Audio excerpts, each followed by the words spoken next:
한국이 성공했다고? 독도 침투는 망한 거야? 지금 전 세계가 발칵 뒤집어졌습니다. 대한민국이 누리호 4차 발사에 성공한 날, 일본 방위성은 초비상 사태에 빠졌습니다. 모두가 환호하며 하늘만 바라보던 그 시각, 동해바다 200m 아래선 소름 끼치는 일이 벌어지고 있었습니다. 폭우와 어둠을 틈타 독도 코앞까지 접근한 일본 최정예 잠수함. 그들은 끝까지 확신했습니다. 한국은 절대 우릴 찾을 수 없다고 말이죠. 하지만 불과 몇 시간 뒤 일본 함장은 경악하며 살려달라 빌어야 했습니다. 3,000톤 괴물을 잡은 누리호 속 비밀병기 단 60kg의 기적. 일본이 그토록 감추고 싶었던 치욕적인 진실은 무엇일까요? 이 충격적인 이야기의 전말을 지금 공개합니다. 구독과 좋아요로 대한민국을 응원해주세요. 사랑합니다. 이야기 바로 시작하겠습니다. 한국이 누리호를 쏜답니다. 5일 후에 국방장관이 비웃듯 말했습니다. 저는 고개를 끄덕였죠. 태풍 카눈이 한반도를 강타하는 날 로켓을 쏘겠다. 총리님, 절호의 기회입니다. 한국 전역이 폭풍 후에 정신없을 때 독도 해역으로 들어갑니다. 하지만 저는 그때 몰랐습니다. 그 누리호가 우주로 올려보낼 게 뭔지를. 저는 나카무라 켄지라고 합니다. 전직 해상자위대 잠수함 함장 출신이고 지금은 내각정보조사실 수석 안보보좌관이라는 직함을 달고 있습니다. 바다에서 30년을 살았고 그 30년 동안 한 가지만큼은 확신하며 살아왔습니다. 한국 해군은 미국의 정보 없이는 제 앞가림도 못한다는 건 말입니다. 열정은 있어도 기초과학이 없고 의지는 강해도 핵심 기술은 남의 손에 의존하는 나라. 그게 제가 알던 한국이었습니다. 태풍이 직격하는 날에 로켓을 쏜다고요? 제가 물었습니다. 국방장관이 비웃듯 코웃음을 쳤습니다. 정신이 나갔거나 아니면 정말로 절박한 겁니다. 나카무라 상 하지만 이건 우리에겐 완벽한 기회입니다. 한국 전역이 태풍 대비에 정신없을 때, 그들이 하늘만 쳐다보고 있을 때 우리 소류함이 독도 해역으로 조용히 침투합니다. 기상장교가 앞으로 나와 스크린을 가리켰습니다. 태풍 카눈의 예상 경로입니다. 현재 필리핀 동쪽 해상에 있으며 5일 후 오후 11시경 한반도 남해안을 강타할 것으로 예상됩니다. 중심 기압 950헥토파스칼, 최대 풍속 초속 35m. 특히 고흥 나로우주센터 일대는 태풍의 직격탄을 맞을 것으로 보입니다. 상황실의 참모들이 고개를 끄덕였습니다. 완벽한 조건이었죠. 저도 인정할 수밖에 없었습니다. 태풍이 한반도를 강타하는 그 순간 한국의 모든 레이더와 감시 시스템이 무력화됩니다. 미국의 첩보 위성도 먹구름을 뚫지 못하고 한국 해군은 항구에 배를 묶어두기 바쁠 겁니다. 저는 상황실 한가운데 서 있는 다카이치 사나의 총리를 바라보며 조심스럽게 입을 열었습니다. 총리님, 그런데 한국이 정말로 이 날씨에 로켓을 쏠까요? 아무리 그들이 무모해도 태풍 속에서 발사하는 건 자살 행위 아닙니까? 정보 분석관이 서류를 펼쳤습니다. 한국 언론 보도를 분석한 결과 발사를 강행할 가능성이 높습니다. 이번 누리호 발사는 정치적으로 매우 중요한 이벤트거든요.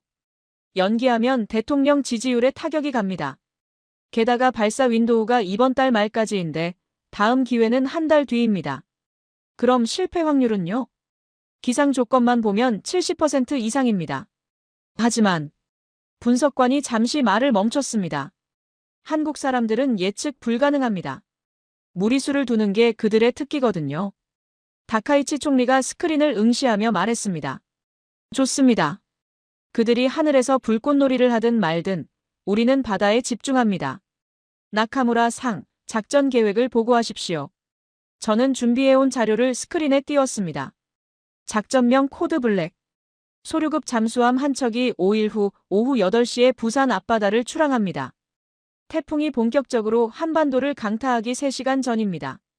심도 280m로 잠항하여 독도 해역으로 접근, 해저 지형 정밀 측량과 해류 데이터를 수집합니다. 소요 시간은 왕복 72시간. 3일이면 모든 임무를 완료하고 복귀할 수 있습니다. 브리핑 장교가 이어서 설명했습니다. 소류급 잠수함 재원을 말씀드리겠습니다. 전장 84m, 배수량 4,200톤. 그리고 가장 중요한 것은 그가 자랑스럽게 목소리를 높였습니다. 정숙성 100데시벨 이하입니다. 이는 바다의 배경 소음보다도 조용하다는 뜻입니다. 세계 어떤 소나로도 탐지가 불가능합니다. 게다가 AIP 시스템, 그러니까 비대기 의존 추진 시스템을 탑재해서 3주간 단 한 번도 수면 위로 올라오지 않고 작전을 수행할 수 있습니다. 상황실에 있던 참모들 사이에서 만족스러운 웃음이 흘러나왔습니다. 저도 고개를 끄덕였죠. 소류급은 정말로 바다의 유령이었습니다. 보이지 않고 들리지 않고 잡히지 않는 완벽한 스텔스 무기였으니까요. 그런데 나카무라 상. 다카이치 총리가 저를 날카롭게 쳐다봤습니다. 한국이 쏘는 누리호에 실린 위성은 뭡니까? 혹시 정찰 위성 아닙니까? 저는 서류를 넘겼습니다. 정보부에서 입수한 자료에 따르면 SAR 위성이라고 합니다. 합성 개구레이더 방식이죠. 날씨와 관계없이 지표면을 관측할 수 있다고 주장하고 있습니다. 위협적입니까? 아닙니다. 저는 단호하게 대답했습니다. 탑재 중량이 겨우 60kg입니다. 큐브셋 수준이죠. 우리 정찰 위성이 톤 단위인 걸 생각하면 장난감에 불과합니다. 게다가 발사 직후 위성이 궤도에 안착하고 시스템을 안정화하는데 최소 일주일은 걸립니다. 우리 작전은 72시간이면 끝나니까 시간적으로도 전혀 겹치지 않습니다. 국방장관이 거들었습니다. 나카무라 상 말이 맞습니다. 60kg으로 뭘 하겠습니까? 한국이 독자 기술로 만들었다는 것 자체가 의심스럽습니다. 핵심 부품은 어차피 미국이나 유럽에서 수입했을 겁니다. 겉만 번지르르하게 포장한 거죠. 저는 스크린 속 한반도를 바라봤습니다. 거대한 먹구름이 필리핀에서 서서히 북상하고 있었습니다. 5일 후면 저 구름이 한반도 전체를 뒤덮을 것입니다. 가시거리 제로, 레이더 무력화, 위성 관측 불가능. 완벽한 조건이었습니다. 다카이치 총리가 결정을 내렸습니다. 좋습니다. 작전을 승인합니다. 하지만 절대적으로 비밀을 유지하십시오. 만약 들키면 우리는 외교적으로 끝장납니다. 알겠습니다, 총리님. 그리고 나카무라 상. 총리가 저를 불렀습니다. 당신은 한국 고흥으로 가십시오. 누리호 발사 참관 VIP 자격으로요. 현장에서 한국의 위성 기술 수준을 직접 확인하고 정말로 위협이 되는지 판단하십시오. 네, 총리님. 회의가 끝나고 상황실을 나서는데 묘하게 가슴 한구석이 불편했습니다. 모든 계획이 완벽해 보였습니다. 날씨도 타이밍도 기술적 우위도 모두 우리 편이었죠. 한국은 태풍 속에서 로켓을 쏘느라 정신없을 것이고 우리는 그 틈을 타서 조용히 임무를 완수할 것입니다. 그때까지만 해도 저는 몰랐습니다. 60kg짜리 큐브셋 하나가 제국 전체를 무릎 꿇릴 거라는 사실을 말입니다. 다음 날 저는 대전 한국항공우주연구원, 줄여서 항우연이라고 부르는 곳으로 향했습니다. VIP 시찰이라는 명목으로 초청을 받았죠. 일본과 한국의 우주협력 방안을 논의한다는 그럴싸한 명분이었지만 사실 저는 정보 수집이 목적이었습니다. 한국의 위성 기술이 어느 수준인지, 누리호에 실릴 탑재체가 정말로 위협적인지 직접 눈으로 확인하러 온 거였죠. 공항에서 연구원까지 가는 내내 저는 창밖 풍경을 보며 코웃음을 쳤습니다. 낡은 건물들, 좁은 도로, 여기저기 공사 중인 거리. 일본의 깔끔하게 정돈된 도시와는 너무나 달랐습니다. 연구동 앞에 내렸을 때 첫인상은 실망 그 자체였습니다. 낡은 회색 콘크리트 건물, 곳곳에 금이 간 외벽, 페인트가 벗겨진 철제문. 이게 정말 우주연구소입니까? 저는 통역관에게 물었습니다. 통역관이 멋쩍게 웃으며 대답했죠. 예, 맞습니다. 예산이 부족해서 외관까지 신경 쓸 여력이 없다고 합니다. 내부는 더 가관이었습니다. 복도를 걸어가는데 코를 찌르는 냄새가 났습니다. 파스 냄새였죠. 온갖 진통제를 바르고 일하는 사람들의 냄새. 그리고 구석구석에 산처럼 쌓인 사발면 용기들. 육개장, 신라면, 너구리. 한국 사람들이 먹는다는 그 인스턴트 라면, 컵들이 쓰레기통은커녕 책상 위에까지 널려 있었습니다. 연구원들의 모습은 더 충격적이었습니다. 떡진 머리카락, 핏발선 눈, 다 떨어진 슬리퍼를 질질 끌고 다니는 모습. 난민 수용소인가?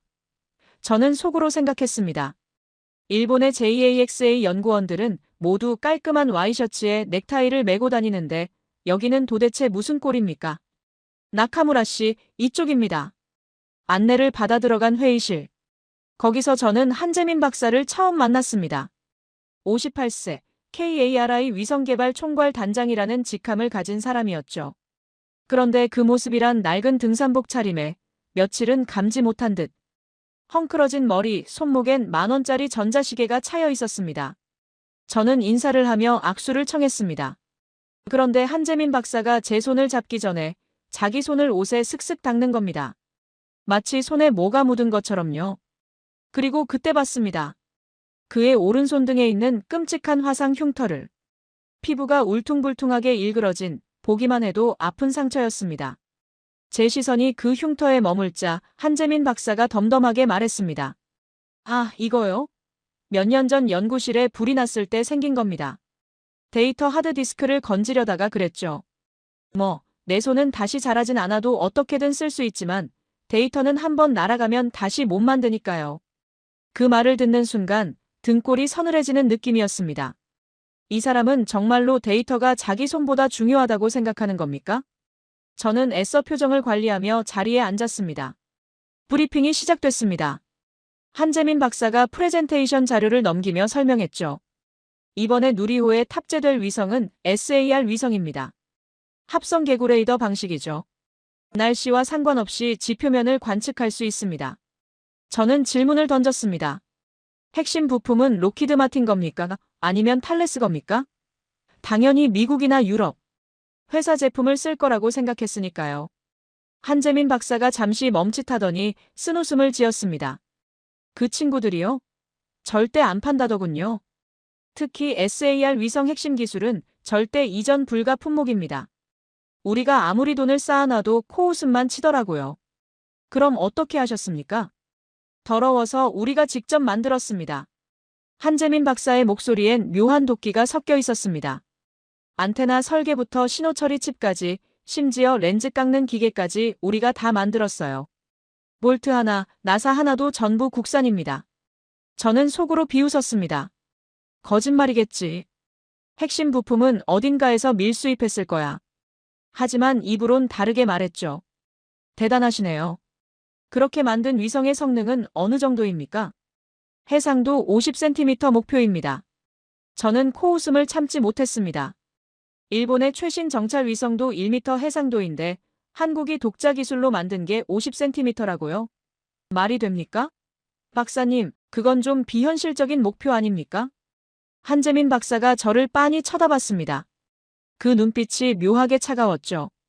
나카무라 씨는 안 믿으시는군요. 상관없습니다. 어차피 사흘 후면 증명될 테니까요. 바로 그때였습니다. 회의실 문이 열리며 한 여성이 들어왔습니다.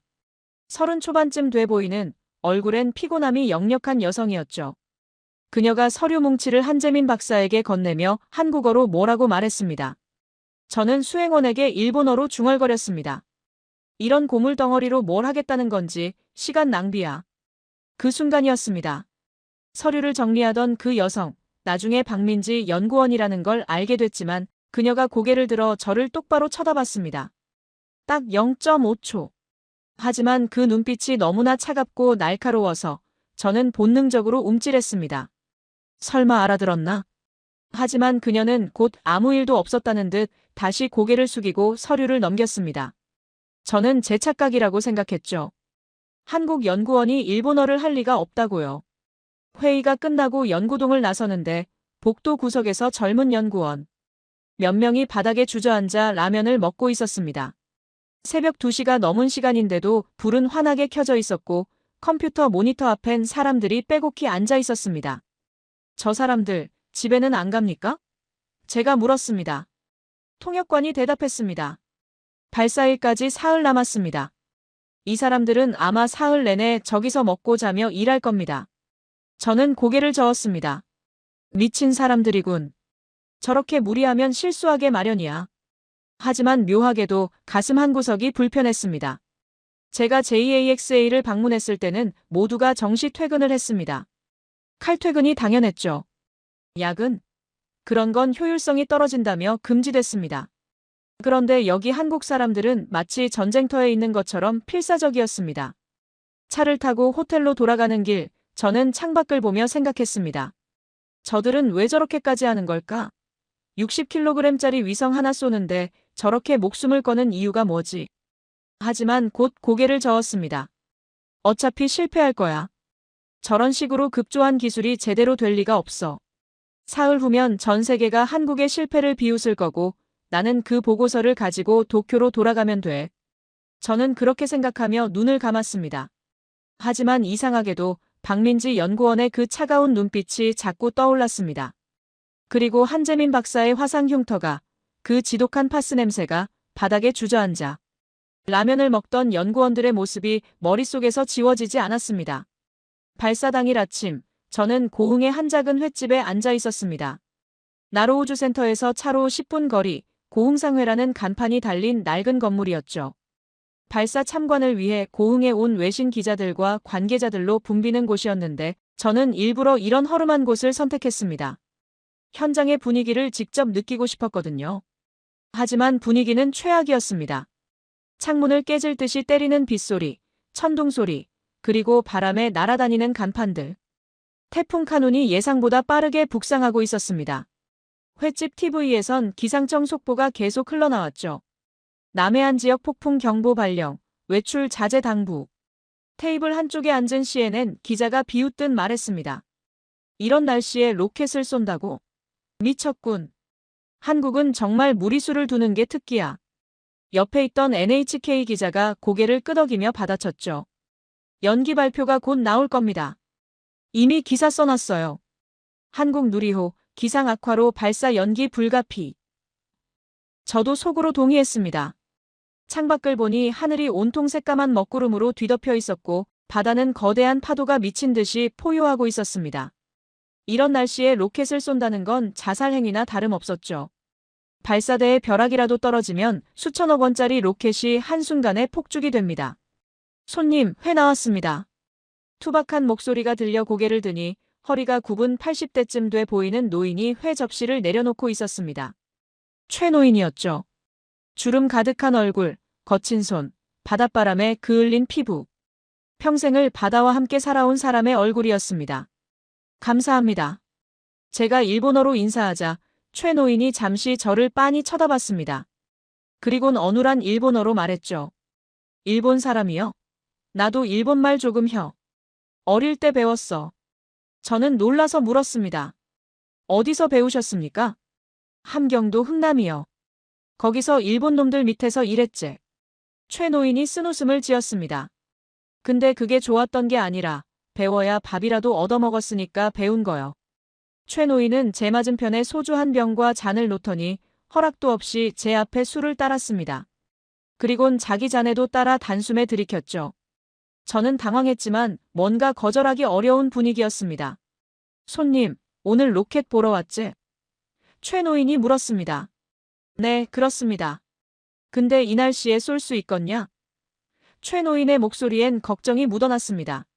나도 아침부터 라디오만 붙들고 있는데 발사 연기될 것 같다고 하더라고. 저는 최 노인의 시선을 따라갔습니다. 횟집 구석 테이블에 낡아 빠진 라디오 하나가 놓여 있었죠. 테이프로 칭칭 감겨 있고 안테나는 철사 옷걸이로 대충 만든 것 같았습니다. 거기서 지직거리는 잡음 섞인 목소리가 흘러나오고 있었습니다. 나로우주센터 발사 통제실에서는 현재 기상 상황을 예의주시하고 있으며 저 라디오 오래 쓰셨나 보네요. 제가 말했습니다. 최 노인이 라디오를 쓰다듬었습니다. 마치 오랜 친구를 만지는 것 같은 손길이었죠. 50년 넘었어. 내가 부산 피란민 수용소에서 처음 일자리 잡고 첫 월급 타서 산 거요. 그때는 이게 금쪽 같았지.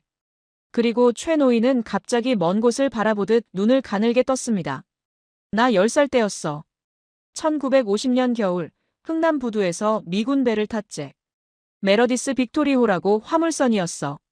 근데 그 배 짐칸에 사람을 우겨 넣었어. 14,000명을. 똥오줌 냄새 나고 애들 울고 사람들 신음소리 나고 짐짝처럼 끼어서 3일을 바다 위에 있었어. 최 노인의 목소리가 떨렸습니다. 근데 그때 내가 뭐라고 생각했는지 아냐? 감사합니다, 미국 아저씨들. 살려주셔서 감사합니다. 그렇게 생각했어. 근데 최 노인이 주먹을 불끈 쥐었습니다. 동시에 이것도 생각했어. 왜 우리 배는 없을까? 왜 우리는 남의 나라 배 타고 도망쳐야 할까? 저는 할 말을 잃었습니다. 최 노인의 눈에 눈물이 그렁그렁 맺혀 있었거든요. 부산 와서도, 거제 와서도, 여기 고흥 와서도 평생을 남의 눈치 보고 살았어. 미국 눈치, 일본 눈치, 중국 눈치. 우리 기술이 없으니까 남의 거 빌려 쓰고, 남의 거 얻어 쓰고, 그렇게 살았어. 배 만들 기술도 없고, 비행기 만들 기술도 없고, 로켓은 꿈도 못 꿨제. 최 노인이 떨리는 손으로 창밖을 가리켰습니다. 빗줄기 너머로 희미하게 나로우주센터의 발사대가 보였습니다. 근데 저기 봐. 저기 저 쇠기둥이 뭔지 아냐? 저게 우리 배요. 남의 눈치 안 보고 우리 기술로 만든 우리 배. 우주로 가는 배. 바로 그때였습니다. 횟집 문이 벌컥 열리며 한 무리의 사람들이 뛰어들어왔습니다. 흠뻑 젖은 등산복 차림 한재민 박사와 연구원들이었죠. 그들은 급하게 테이블에 앉더니 따뜻한 국물이라도 마시려는 듯 라면을 주문했습니다. 저는 한재민 박사에게 다가가 물었습니다. 박사님, 이 날씨에 정말 발사하실 겁니까? 한재민 박사가 창밖을 봤습니다.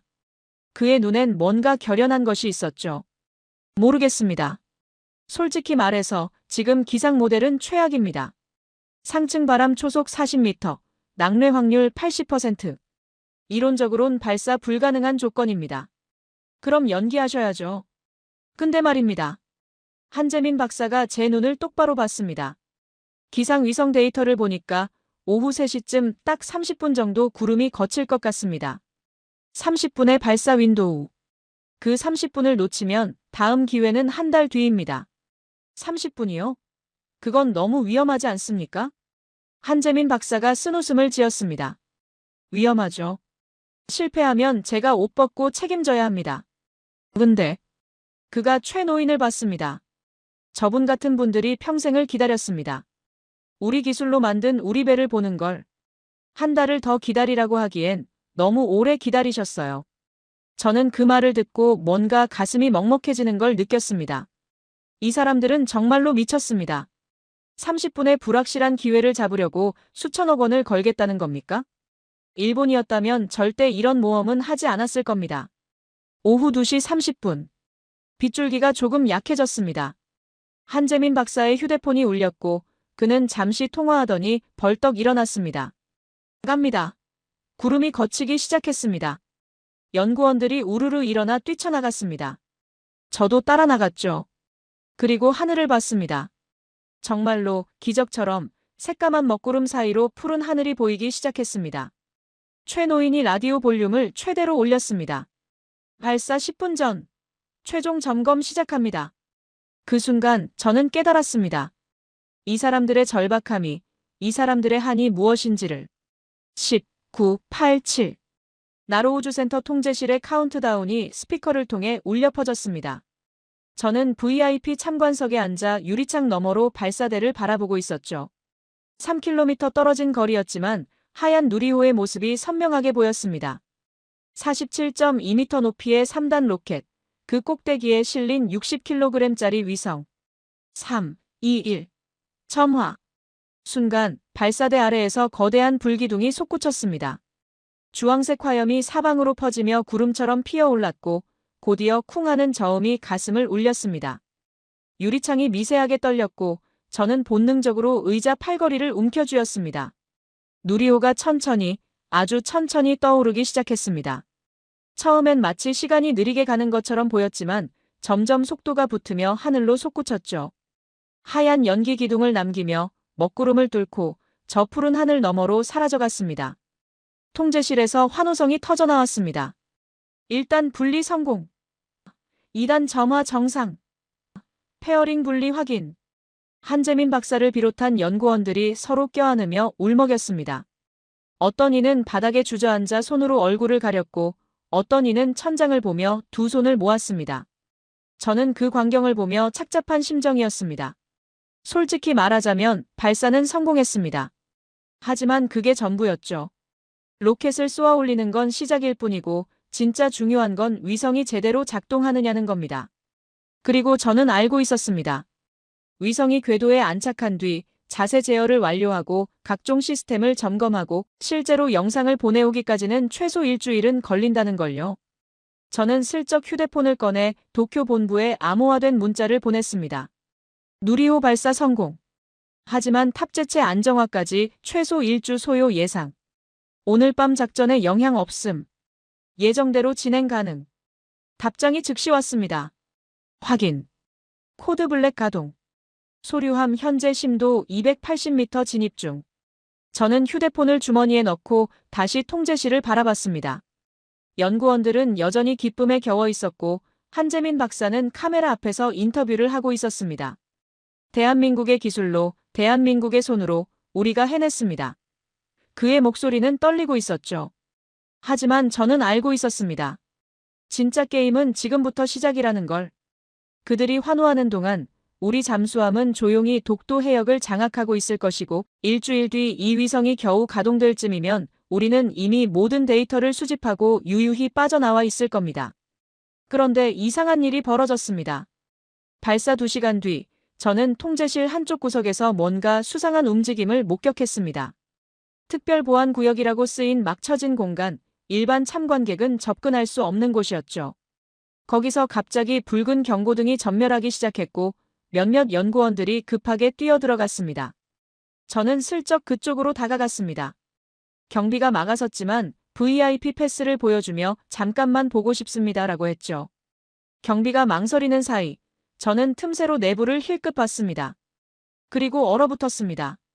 커다란 모니터 여러 대가 벽면을 가득 채우고 있었고 그 모니터마다 복잡한 데이터와 그래프가 미친 듯이 움직이고 있었습니다. 그런데 가장 충격적인 건 중앙의 대형 스크린이었습니다. 거기엔 지직거리는 노이즈가 가득했지만 그 노이즈가 점점 거치고 있었습니다. 박민지 연구원이 키보드를 미친 듯이 두드리고 있었습니다. 그녀의 이마엔 땀이 송골송골 맺혀 있었고 입술을 깨물며 뭔가 중얼거리고 있었죠. 자세 제어 완료. 안테나 전개 시작. AI 영상 보정 알고리즘 가동. 한재민 박사가 그 옆에 서서 물었습니다. 민지야, 얼마나 걸려? 2시간이면 됩니다. 박민지의 대답에 주변 연구원들이 술렁였습니다. 2시간? 민지야, 정신 차려. 위성 안정화는 최소 일주일. 아니요. 박민지가 고개를 저었습니다. 우리가 개발한 AI 자동 보정 시스템 기억하세요? 제가 3년 동안 밤새워 만든 거. 그거 지금 돌리고 있어요. 예상 소요 시간은 정확히 1시간 47분입니다. 저는 믿을 수가 없었습니다. 일주일 걸리는 작업을 2시간으로 단축한다고요? 그건 말도 안 되는 소리입니다. 위성의 자세를 잡고 각종 센서를 보정하고 통신 링크를 확립하는 건 엄청나게 복잡한 과정이거든요. 일본의 최첨단 위성도 최소 3일은 걸리는 작업인데. 하지만 제 눈앞에서 기적이 일어나고 있었습니다. 모니터 속 노이즈가 점점 사라지기 시작했습니다. 처음엔 회색 자분만 가득했지만 서서히 윤곽이 드러나기 시작했죠. 검은색과 흰색의 명암, 그리고 물결무늬 같은 게 보였습니다. 파도입니다. 누군가 소리쳤습니다. 바다 표면이 보여요. 저는 숨이 멎는 줄 알았습니다. 스크린 속 화면이 점점 선명해지더니 마침내 완벽한 영상으로 바뀌었습니다. 칠흑같이 어두운 밤바다였지만 SAR 레이더 영상은 그 어둠을 완벽하게 뚫고 있었습니다. 파도의 물결 하나하나가 물거품의 흔적까지도 4K급 흑백 영상으로 선명하게 드러났습니다. 저게 독도 앞바다입니까? 한재민 박사가 떨리는 목소리로 물었습니다. 네. 박민지가 좌표를 확인했습니다. 북위 37도 14분, 동경 131도 52분. 정확히 독도 동쪽 해역입니다. 저는 다리에 힘이 풀렸습니다. 말도 안 됩니다. 60kg짜리 큐브셋에서 이런 해상도가 나온다고요? 이건 NASA도 아직 실험 단계인 기술입니다. 저 정도 영상을 얻으려면 최소 500kg급 위성이 필요한데. 한재민 박사가 모니터를 톡톡 두드렸습니다. 마치 이게 현실인지 확인하듯이요. 맞냐, 민지야? 그의 목소리엔 떨림과 자부심이 섞여 있었습니다. 이게 우리가 라면 먹고 피 쏟으며 만든 눈이다.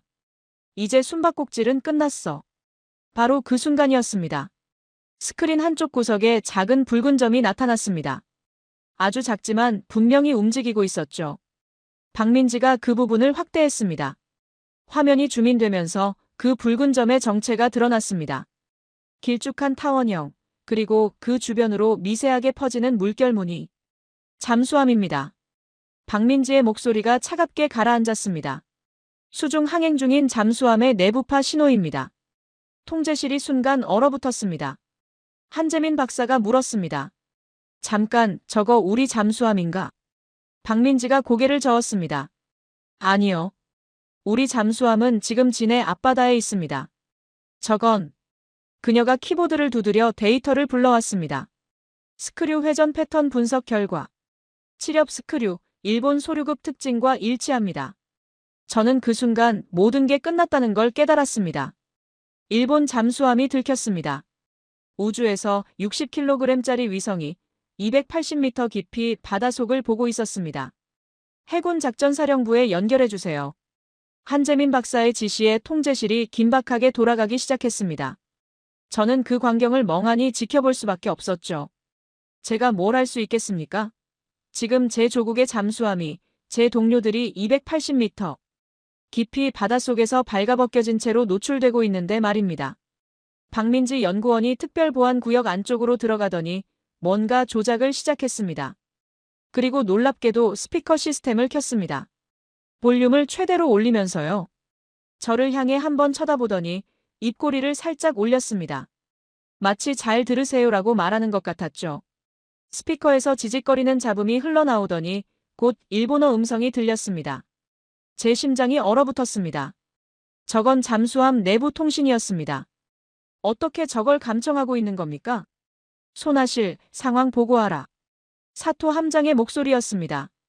차분하지만 긴장이 묻어나는 음성이었죠. 함장님, 이상합니다. 주변에 아무 선박도 없는데 계속 뭔가 우리를 추적하는 느낌입니다. 느낌?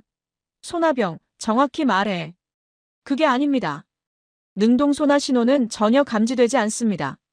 하지만 바로 그때 메인 스크린이 전환됐습니다. 넓은 바다를 내려다보는 신의 시점. 그리고 거기에 두 개의 점이 표시됐습니다. 붉은 점 하나, 파란 점 하나. 붉은 표시가 소류함입니다. 박민지가 설명했습니다. 파란 표시는 우리 해군 광개토 대왕함입니다. 지금 막 출항했어요. 저는 스크린을 뚫어지게 바라봤습니다. 붉은 점이 움직이기 시작했습니다.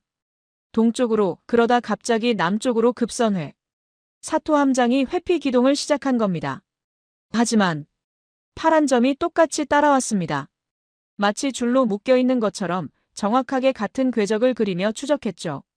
스피커에서 다급한 목소리가 터져나왔습니다. 함장님, 수상함이 우리 위치를 정확히 알고 있습니다. 방향 전환했는데도 똑바로 따라옵니다. 말도 안 돼. 사토 함장의 목소리에 처음으로 동요가 섞였습니다. 능동 소나를 안 쏘는데 어떻게 우리를 추적하느냐고. 저는 양손으로 머리를 감싸 쥐었습니다. 사토, 도망쳐. 제발 빨리 도망쳐. 하지만 제 속마음과 달리 스크린 속 붉은 점은 점점 더 절박하게 움직였습니다. 지그재그로 나선형으로 온갖 회피 기동을 시도했지만 소용없었습니다. 파란 점은 마치 유령처럼 정확하게 위치를 추적하고 있었습니다. 심도 320m로 하강. 사토 함장의 명령이 떨어졌습니다. 최대 정숙 항해로 전환.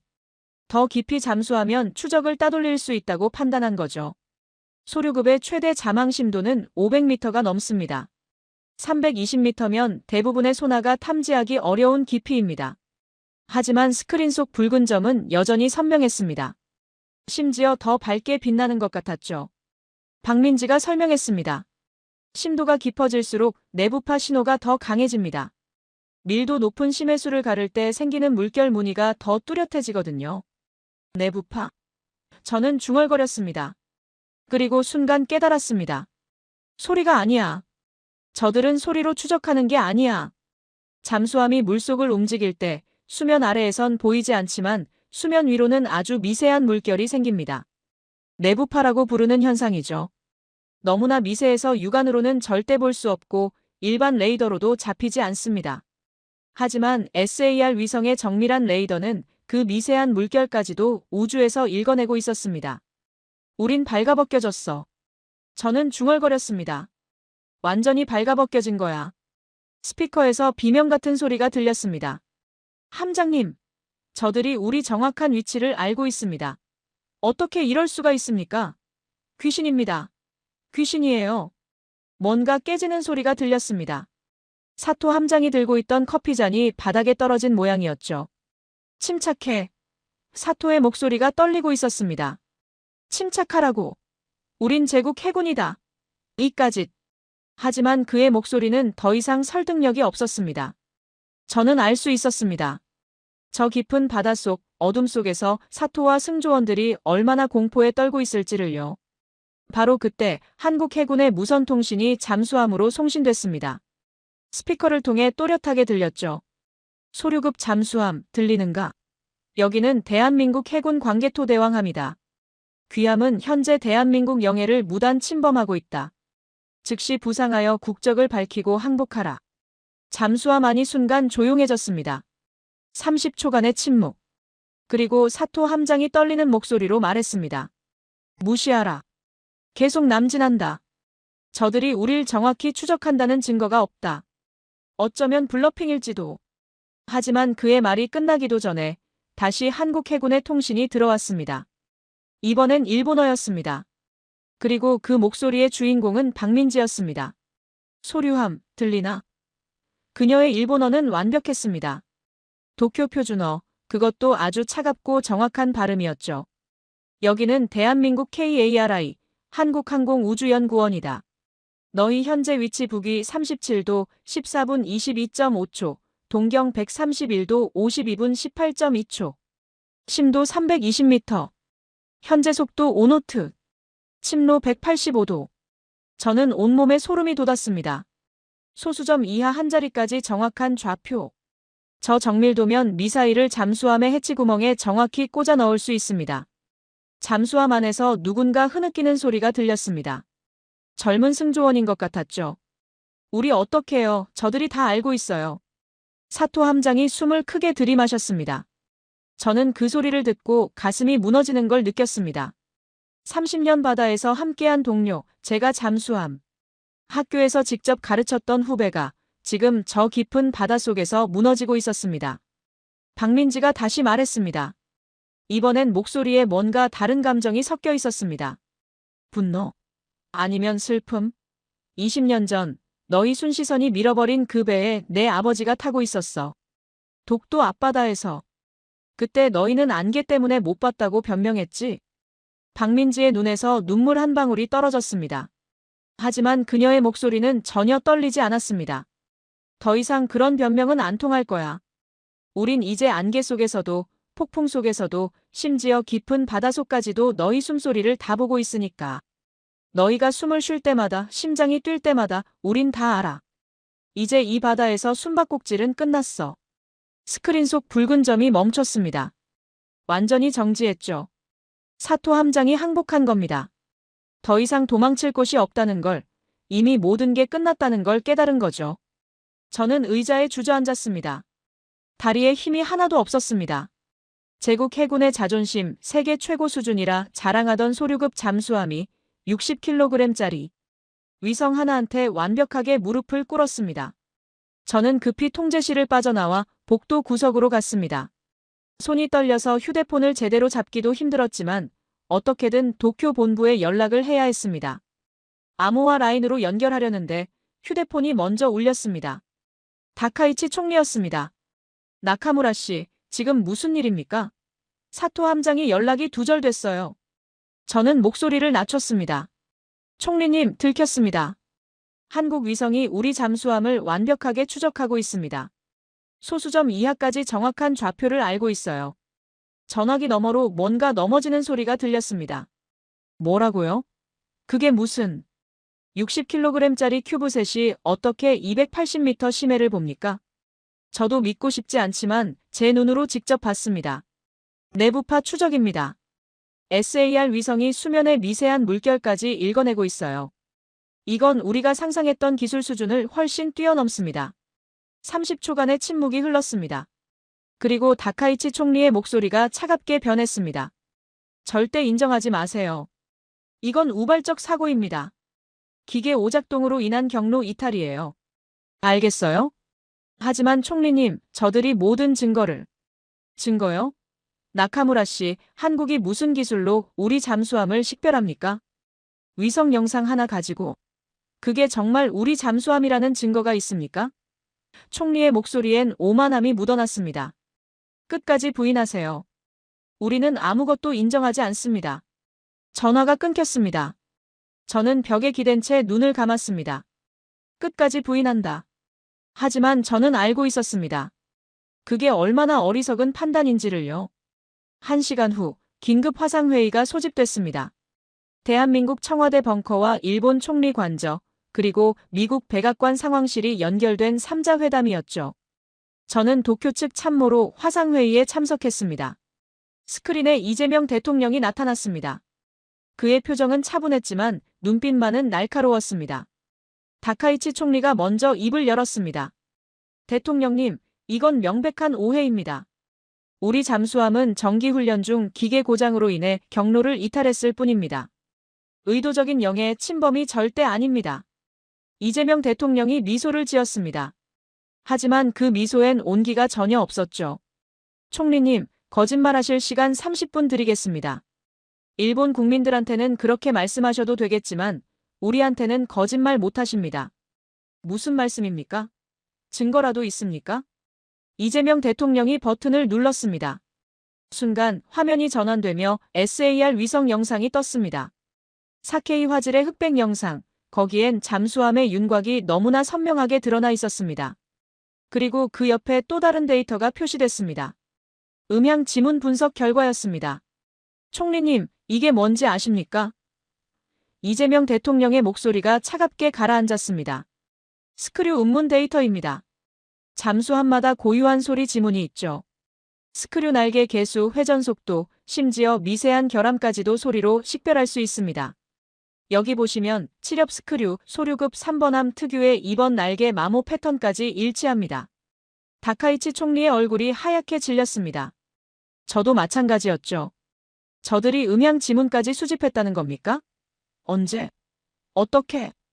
그리고 이것도 보시죠. 이재명 대통령이 또 다른 영상을 틀었습니다. 이번엔 적외선 위성 영상이었습니다. 귀국의 잠수함이 부산 해군기지를 출항하는 장면입니다. 3일 전 오전 4시 22분. 이때부터 우리는 추적하고 있었습니다. 공해상에서의 항해는 상관없지만 우리 영해로 들어오는 순간부터 모든 게 기록됐습니다. 이건 다카이치 총리가 말을 더듬었습니다. 30분 드린다고 했죠? 이재명 대통령이 시계를 봤습니다.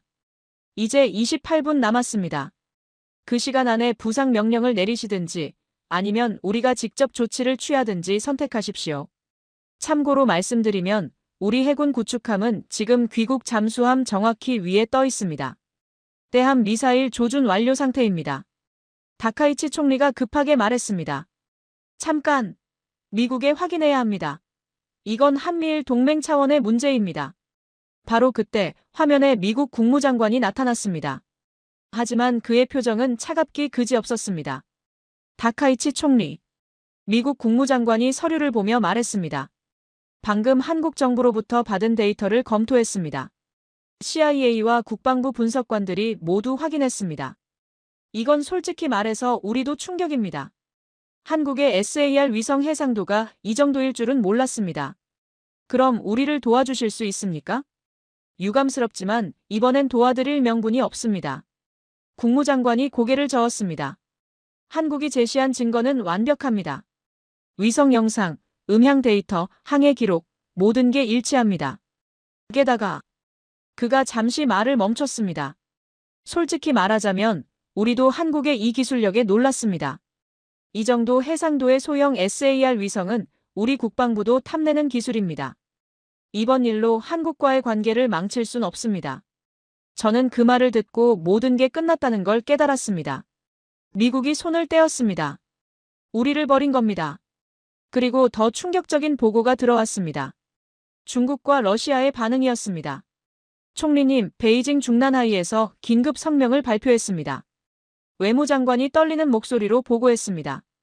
한국의 독자 위성 감시 능력을 심각하게 받아들이고 있으며 서해 함대 작전에 대한 전면 재검토를 지시했다고 합니다. 러시아도 마찬가지였습니다. 블라디보스토크 함대 사령부가 비상회의를 소집했고 동해 작전 계획을 전부 수정하라는 명령이 떨어졌습니다. 세계가 한국을 다시 보기 시작한 겁니다. 더 이상 미국의 정보에 의존하는 나라가 아니라 독자적인 눈을 가진 나라로요. 29분 30초 지났습니다. 이재명 대통령의 차가운 목소리가 회의실을 얼렸습니다. 다카이치 총리가 떨리는 손으로 마이크를 잡았습니다. 부상하라. 그녀의 목소리는 겨우 들릴 정도로 작았습니다. 명령이 전달됐습니다. 저는 스크린을 통해 실시간 위성 영상으로 그 장면을 목격했습니다.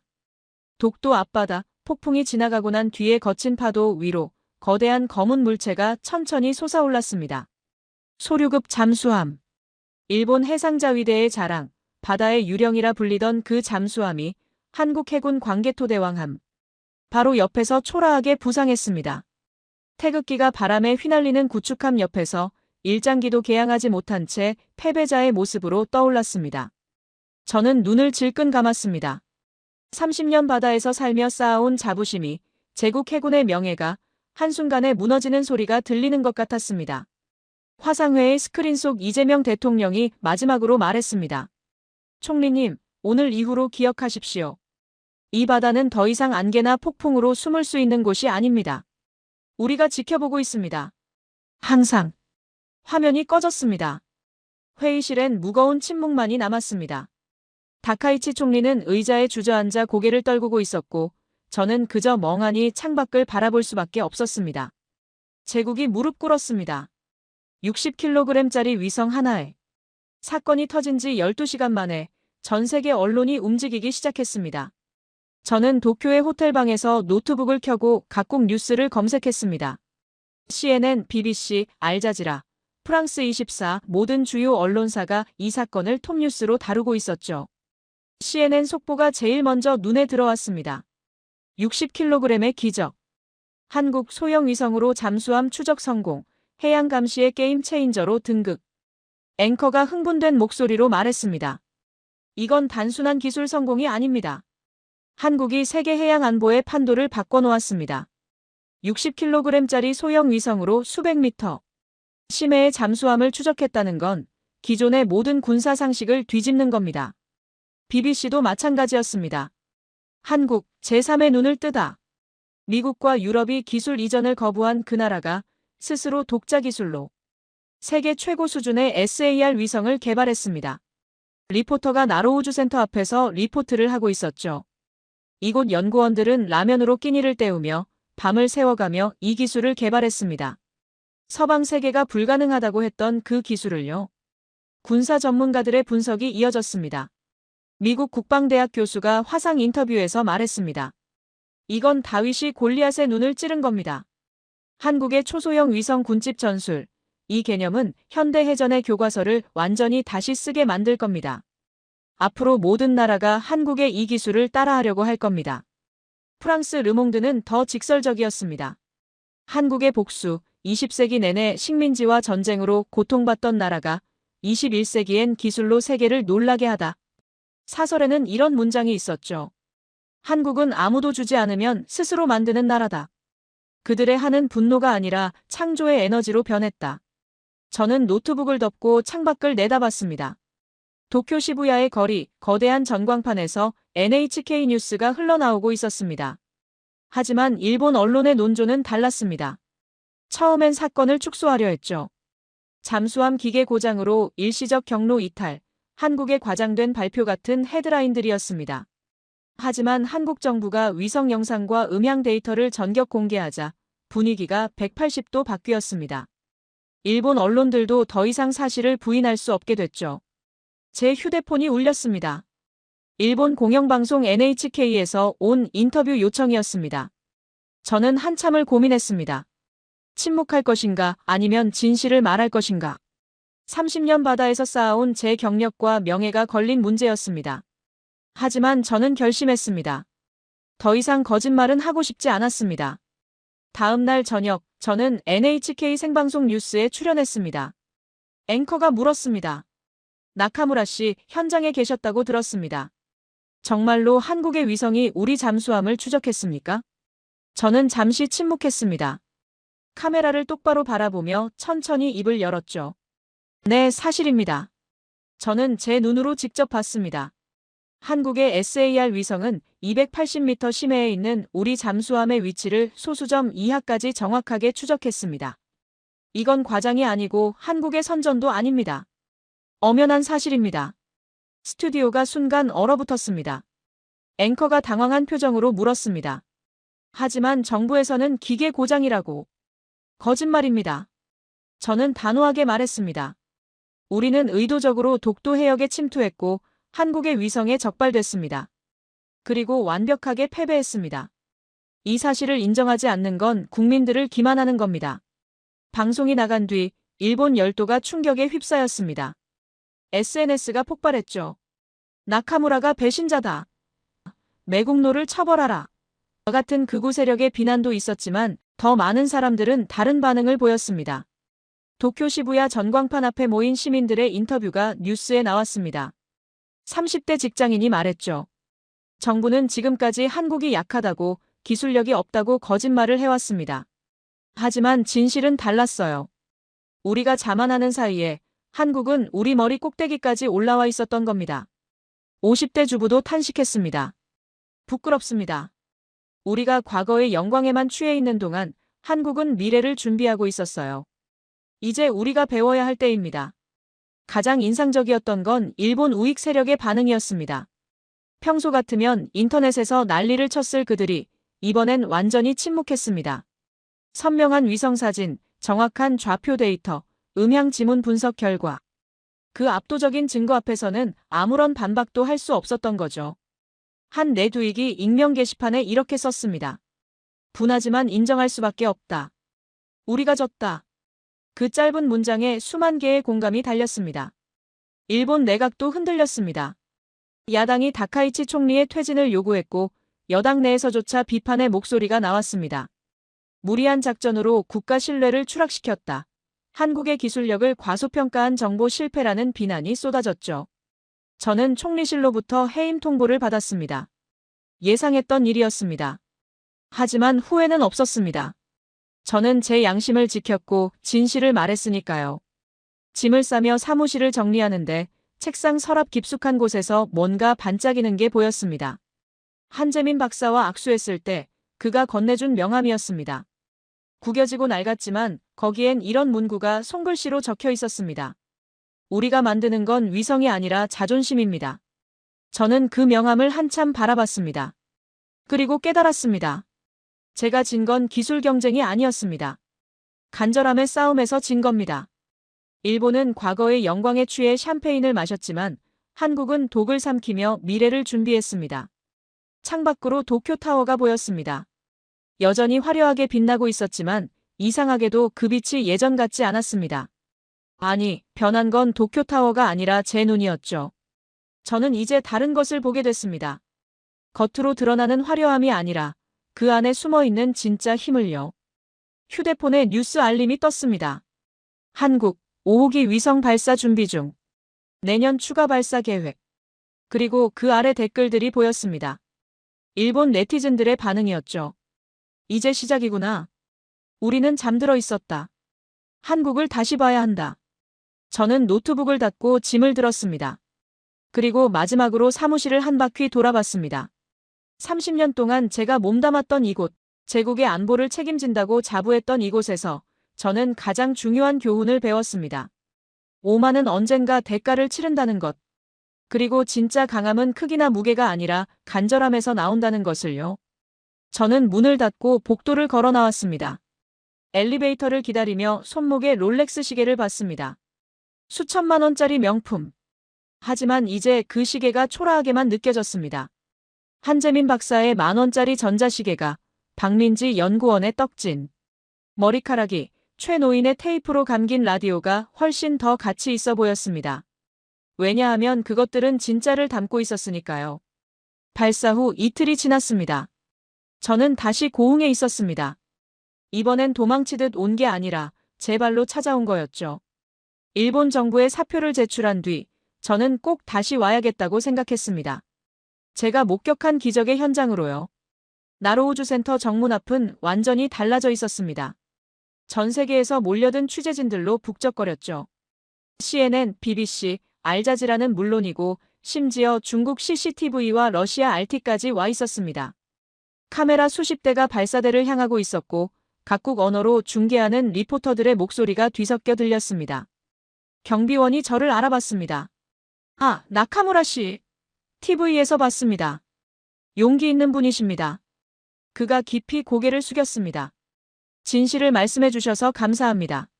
저는 멋쩍게 웃으며 안으로 들어갔습니다. 통제실 복도를 걷는데 벽면에 새로운 현수막들이 걸려 있었습니다. 대한민국 누리호 4차 발사 성공. 자주 국방의 새 역사. 우리 기술. 우리 자부심. 그리고 가장 인상적이었던 건 한쪽 벽에 크게 붙은 사진이었습니다. 소류급 잠수함이 부상하는 장면이었습니다. 거대한 태극기가 휘날리는 광개토대왕함 옆에서 초라하게 떠오르는 일본 잠수함. 그 사진 아래엔 이런 문구가 적혀 있었죠. 2025년 11월 27일, 대한민국이 스스로를 지키는 법을 완성한 날.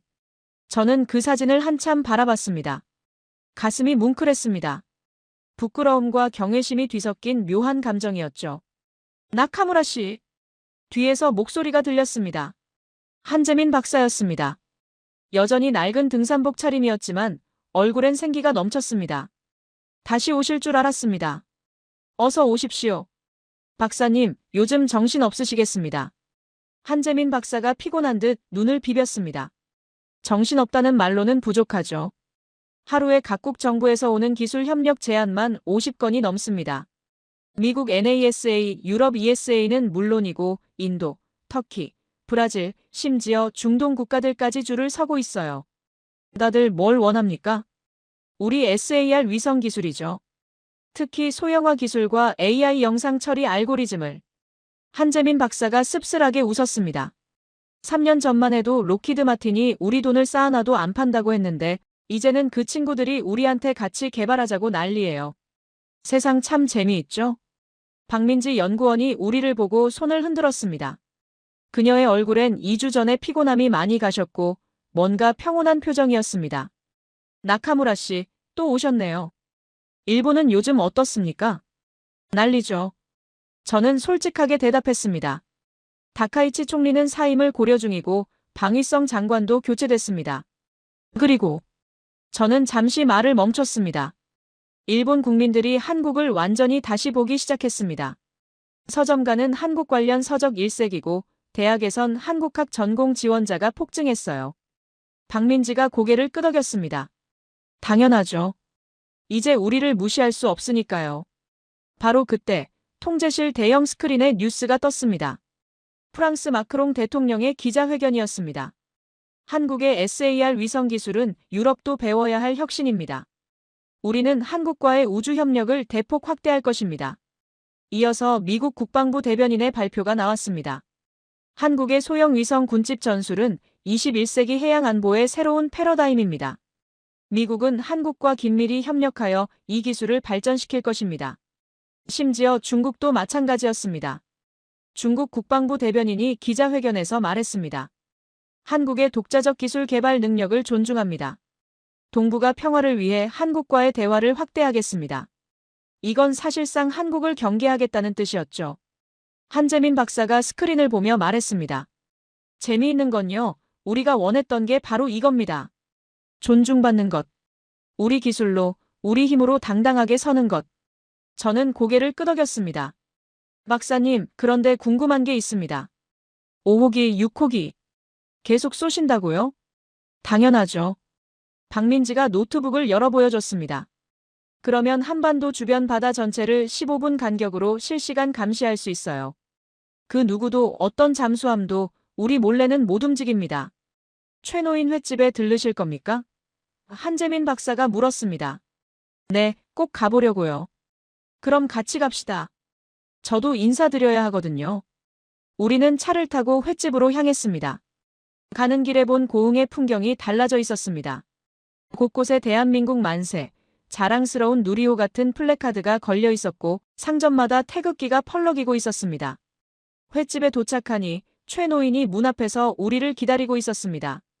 그의 얼굴엔 환한 미소가 가득했죠. 한 박사, 일본 양반도 왔구만. 최 노인이 반갑게 손을 흔들었습니다. 어서 들어오소. 오늘은 내가 최고급 회로 대접할 테니. 횟집 안으로 들어가니 손님들로 꽉 차 있었습니다. 그런데 신기하게도 다들 조용히 구석의 라디오 소리를 듣고 있었습니다. 대한민국 위성기술이 세계를 놀라게 했습니다. 미국 월스트리트 저널은 한국이 우주 강국 반열에 올랐다고 보도했고, 영국 파이낸셜 타임스는 21세기 기적이라고 평가했습니다. 최 노인이 라디오 볼륨을 조금 낮추고 우리 옆에 앉았습니다. 저거 들었소? 세계가 우리를 인정한다고. 내가 평생 살면서 이런 소리 처음 듣는다요. 그의 눈엔 눈물이 고여 있었습니다. 70년을 살았어. 피란민으로 실향민으로 남의 나라 눈치 보며 살았어. 미국 거 쓰고 일본 거 쓰고 우리 건 아무것도 없었어. 근데 이제는. 그가 창밖 나로우주센터를 가리켰습니다. 우리가 만든 걸로 세계를 놀라게 하다니. 이게 꿈이여 생시여? 한재민 박사가 최 노인의 손을 잡았습니다. 꿈 아닙니다, 어르신. 현실입니다. 그리고 이건 시작일 뿐입니다. 최 노인이 자리에서 일어나 창가로 갔습니다. 바다가 보였습니다. 파도가 잔잔하게 일렁이고 있었죠. 저 바다에서 내 아버지가 실종됐어. 일제 말기 징용 끌려가서 배 타고 가다가 어디선가 물에 빠졌다더라. 시신도 못 찾았어. 그가 주머니에서 작은 소주병을 꺼냈습니다. 그리고 창문을 열어 바다를 향해 한 잔을 뿌렸습니다. 아버지 보셨소? 이제 우리 바다요. 우리가 지키는 바다. 아무도 함부로 못 들어와. 외놈도 떼놈도 양놈도 우리 허락 없이는 발도 못 디뎌. 그의 목소리가 떨렸습니다. 70년 기다렸어. 우리 것으로 우리를 지키는 날을. 그날이 왔어, 아버지. 드디어 왔어. 최 노인이 오열했습니다. 70년 동안 쌓인 한이, 서름이, 그리고 기다림이 한꺼번에 터져나왔습니다. 횟집 안의 모든 손님들이 숙연해졌고 몇몇은 함께 눈물을 흘렸습니다. 나는 졌습니다. 완벽하게 졌습니다. 하지만 후회는 없습니다. 오히려 감사합니다. 이 패배를 통해 저는 진짜를 봤으니까요. 일본은 과거의 영광에 취해 샴페인을 마셨지만 한국은 독을 삼키며 미래를 준비했습니다. 일본은 겉모습을 가꾸느라 바빴지만 한국은 속을 채우느라 밤을 샜습니다. 그리고 이제 세계는 알게 됐습니다. 조용한 아침의 나라가 가장 무서운 눈을 떴다는 것을. 그 눈은 우주에서 모든 걸 보고 있고 그 누구도 숨을 수 없다는 것을요. 그리고 저 위 우주 어딘가에선 도깨비라는 이름의 작은 위성이 한반도를 지키며 돌고 있었습니다. 60kg. 고작 큐브셋 하나. 하지만 그 작은 상자가 세상을 바꿨습니다. 그리고 이건 끝이 아니라 시작이었습니다. 대한민국의 진짜 시작. 여러분, 오늘 이야기 어떠셨습니까? 누구도 주지 않아 우리 손으로 만든 위성이 280m 깊은 바다 속 잠수함까지 훤히 들여다봤습니다. 이제 이 바다는 우리가 지킵니다. 70년을 남의 눈치 보며 살았던 그 서름이 라면으로 끼니를 때우며 밤을 새운 그 간절함이 마침내 세계를 놀라게 만들었습니다. 오늘 이야기가 감동이셨다면 댓글에 대한민국 만세 한 줄 남겨주십시오. 여러분의 그 한 줄이 대한민국을 응원하는 힘이 됩니다. 다음에도 더 감동적인 이야기로 찾아뵙겠습니다. 우리 기술로, 우리 힘으로 세계를 놀라게 한 그 자랑스러운 순간들을 계속 전해드리겠습니다.